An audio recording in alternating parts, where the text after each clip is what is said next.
Okay. All right, and we are live. So, welcome to episode 27 of TLC Tech Learn Coffee. I am your host, along with Nancy Minikotsi. My name is Lisa Nowakowski, and I'm a fifth grade teacher in South Monterey County. Whoop, whoop, fifth grade. Yeah, and I'm Nancy. I'm an ed tech coach in Northwest LA County. I want to remind you of our podcast focus. We're accessible on your schedule, 15-minute format, and a chance to get your questions answered if you put them in our YouTube chat or on our website. We are Personalized Mobile PD. If you know someone who would be a great guest, let us know. And if you enjoy our podcast, and of course, why wouldn't you? Please support us by subscribing to our YouTube channel, TLC Ninja Teachers. You can also look for us on iTunes, SoundCloud, or your favorite podcatcher. Don't forget to rate us while you're there, because the more ratings we have, the easier it is for others to find us. Yes, and so here is our coffee section for tonight. And according to legend, I thought this was pretty interesting. Coffee was actually discovered in the 9th century when an Ethiopian goat herder named Kaldi, I hope I'm saying his name right, noticed that his normally lethargic goats were more excitable after they had nibbled the red berries from the evergreen tree. True story, apparently.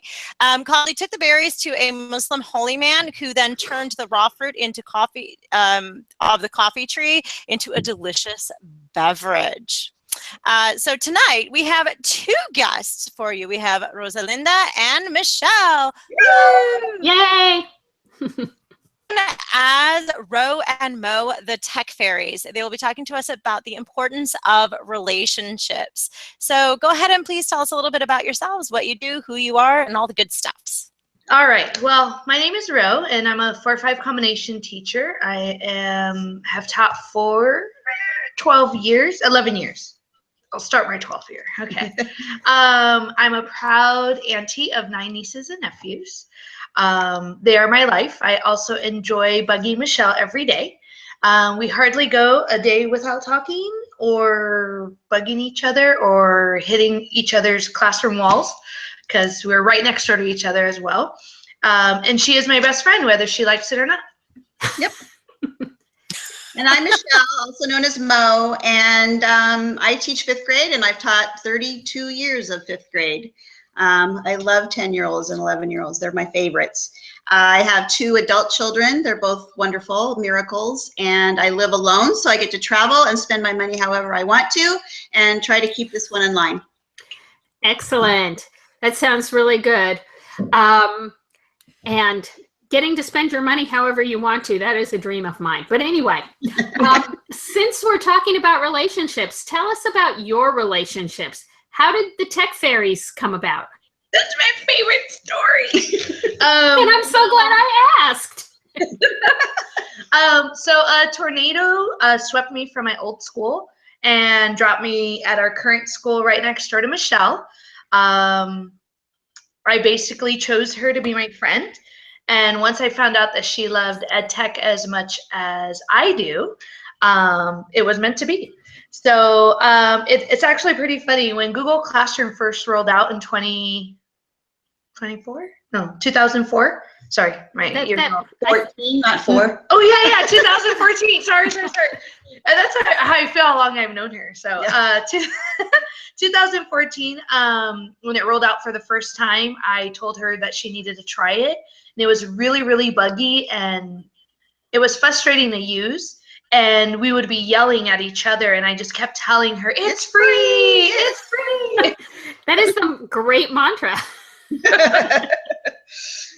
I think it was about November, I got an email that was inviting, as a conference type of an email, join us. And it was a Google conference of some kind in Las Vegas. Ooh. And I'm like, oh yeah, Vegas, okay. So I went next door and I said, I think we should go. And so we went up and asked our principal if she'd cover our conference fees, if we would pay for our room and board, and she agreed to that. And it turned out it was an ed tech team conference and our summit, and we didn't know that because we didn't know what ed tech team was at the time, and went to our first summit and just got hooked and just couldn't get away from it. I just love it. Yeah, And then it was sort of my fault after that. Everything's your fault after that. I was at a meeting with our director of curriculum, and we came back from the conference maybe about a month, less than a month, maybe way less like than a month. Okay, 2 weeks. I don't know. We were in Vegas. Who knows what time it was? And I noticed that she had her iPad, her laptop, and her notebook, and she was opening up her Gmail, writing down the dates from looking at her iPad, writing down the dates on her notepad, and then plugging it into her Google Calendar on her laptop. And I just couldn't resist. And I went over to her and I was like, you see that little gray line right there? If you just click on it, you can add it to your event. And showed her some more tricks. And the next thing you know, I'm texting Michelle saying, we're sort of presenting to the entire teachers of our district about how to use GAFE tools. And Michelle was thrilled. Yeah, that's the first incident of me being voluntold that I was going to be doing something. But we get to sprinkle our fairy dust everywhere we go now. Very true. I love that. So why did you choose to speak to us about relationships?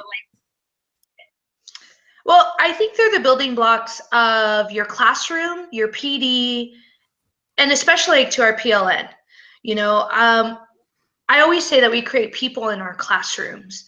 They need to feel supported and comforted, to know that they can go ahead and take risks, and know that they're going to be praised and celebrated for taking these risks. And I want them to feel that way, because I know that I'm asking them to do something out of their comfort zone. And the same thing goes for when we're training teachers, or when we are, providing training to other teachers and colleagues, or people that we meet for the first time at Pub PD. I want them to know that we truly care about their success and progress. And I've been at this a really, really long time, obviously 32 years. And I had some kids hit me up over the summer who had found me on Facebook, who they were all turning 40 and wanted me to come to their big birthday party that they were having. So it's, for them to find me on Facebook to begin with, and just the love that I felt from that. And I've gone to, dozens of graduations and baby showers and weddings of former students. And I think making those connections, those personal connections with our kids or our friends that we meet along the way in our ed tech world, it's just one more friend and one more person to lean on and love on. And it's just super important that we live our lives that way.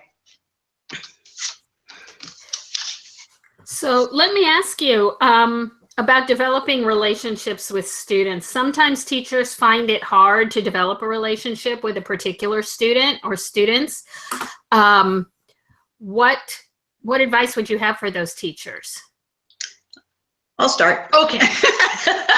Obviously, I've had a lot of those kids, but I've always found, I've tried on the very first day to find a reason why they didn't get a partner for something, and I would be their partner. And it would give me a chance to set that stage with them, find out one thing that they're really interested in, and be able to talk to them about that, and carry that throughout the year, where I could back up and say, what happened with this weekend, when they're super into something. So on the first day of school, I always make it a point to kind of feel out and see who needs me for a partner at one point, and to connect with that student that way. I know for me, it's my humor. I know that, students that come into my classroom who maybe have had, behavior struggles or academic struggles, I know it's been my humor that has bridged that gap, that they see that I'm funny. And, our classroom, I always start my classroom with, here are all the things that you can do, as opposed to starting the first day with, here are the things you can't do.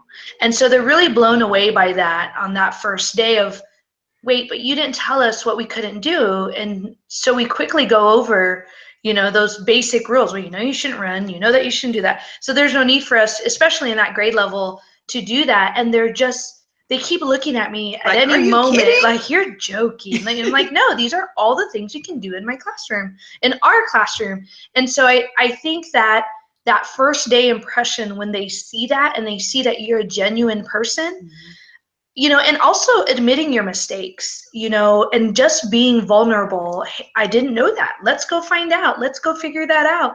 That says a lot to them, you know, and it really teaches them what life is really like in the outside world. We had an experience last week where through our passion projects that our Oh. students have been doing this year, one of my students did her passion project on creating crystals, and she did a great job. And Ro decided to make crystals with her fourth graders For rocks and minerals. for Rocks and Minerals unit. And she came to me and I'm like, I don't know, you need to ask Mia, because I don't know, Mia knows everything. So we talk a lot about everyone is a teacher, everyone is a learner. And so in this circumstance, you know, Mia was teaching Miss Hymas how to grow crystals, and Miss Hymas was eating up as a learner. And my fourth graders got to watch that. Like they're like, Miss Hymas, you don't know how to do that? I'm like, no, I've never made crystals. Like, I teach fifth grade. Like, I don't know. I'm going to go ask Mia. And their faces, you know, watching me have another student come in and say, you need a third a cup of this, you need this. And I'm sitting there going, oh, thanks, Mia, because this is the second time I've done it. And the first time didn't go so well. And she's like, it's okay, Miss Hymas. And having your students watch that I had no problem going to a 10-year-old and saying, you know how to do this? Come help me. That speaks volumes for kids. Well, I think that also really supports kids in taking risks, because they feel like if you can do it, they can do it. Are there any other ways you support kids in taking risks? I think I just expect it. I mean, it's something that's an expectation in my classroom, and reward. I don't do extrinsic rewards, but I make a big deal, you know, at the beginning of the year and throughout the year, but making a big deal about, oh, thank you for saying that. That was a big risk for you to say that, and I appreciate it. So being, you know, talking it up all the time with them, and being very positive of, even if they didn't have the right answer, that if there is a right answer, that they were willing to put themselves out there. And especially at this age, they're sometimes a little peer pressure worries them, and they learn that it's just expected. Yeah, and especially with technology, being able for me to say, you know, I don't know how to do that animation. Go figure it out. Let me know. And then you're the expert now.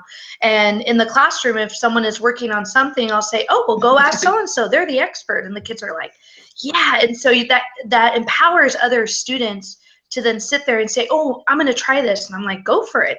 You know, see what you figure out. And that's the kids are funny when I say, what's the thing I say all the time? And you'll say, let's figure it out. And, you know, they know we don't give answers, you know, and they just walk away like, we have to go figure it out. But it empowers them, you know, to really take that risk and know that they're supported no matter what we find.